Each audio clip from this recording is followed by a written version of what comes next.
আশা করি খেতে মজাই হবে।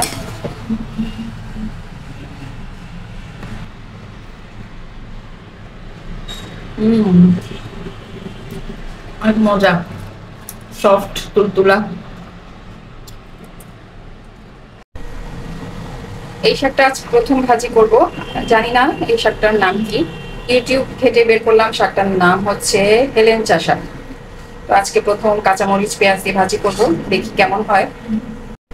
আর মফস্বল এলাকায় এই শাকটা এমনিতেই মাঠে ঘাটে হয়ে থাকে, আবার অনেকে এই শাকের চাষ করে। তো আমারটা একদম ফ্রেশ তাজা শাক, এটা চাষের শাক না। তো আমি এখন এটা ভাজি করব, দেখি কেমন হয়। আর আপনাদের যদি কোনো অভিজ্ঞতা থাকে যেটা কিভাবে রান্না করলে ভালো হয়, সেটাও কমেন্টসে শেয়ার করতে পারেন।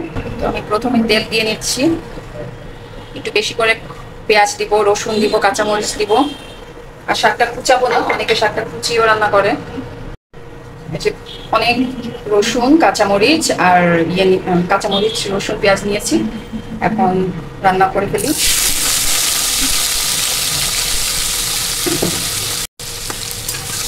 কারেন্টের চুলায় রান্না করছি, কারণ আমার গ্যাস শেষ হয়ে গেছে, আনতে টাইম লাগবে। এই জন্য আমি ঝটপট করে রান্না করি। যদিও কারেন্টের চুলায় অনেক অনেক হিট, রান্না করতে সময় লাগে না। পরিমাণ মতো লবণ দিয়ে নিচ্ছি। শাকটা আগে ভাত দিয়েও ভাজি করা যাবে, আমি একসাথে তেলের মধ্যে রান্না করে নিব, দুইবারে করব না। শাকগুলো কুচিও দেওয়া যেত, আমি একটু চাইনি, কারণ শাক এমনিতেই ইয়ে হয়ে যাবে। জানি না শাকটা কেমন হয়। তখন দেখে মনে হয়েছিল কত পরিমাণ শাক, এখন একদম ভাপ দেওয়ার পরে একদম অল্প হয়ে গেছে।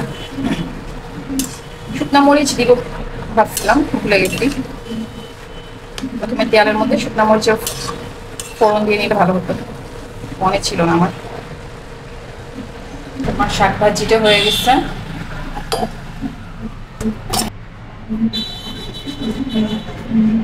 এই যে শাক ভাজিটার ফাইনাল লুক, অনেক মজা হয়েছে। আমি জাস্ট টেস্ট করে দেখলাম।